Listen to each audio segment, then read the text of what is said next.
Looks like either straight line winds or a tornado hit here. Very large tree down right there. Another one right here. Another one right there.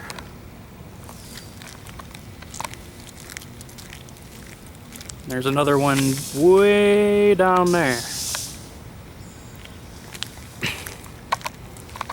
This one hot spot right here got it good.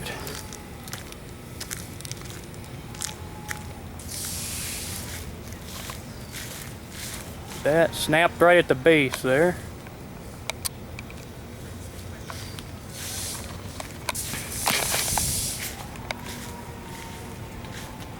This thing's huge here.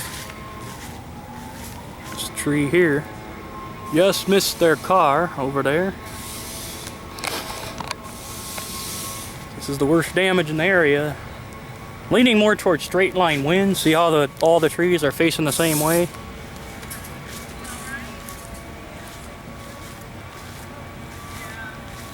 So, I don't know. That tree, that would have been bad if that came down. They got saved. Look at that. Man.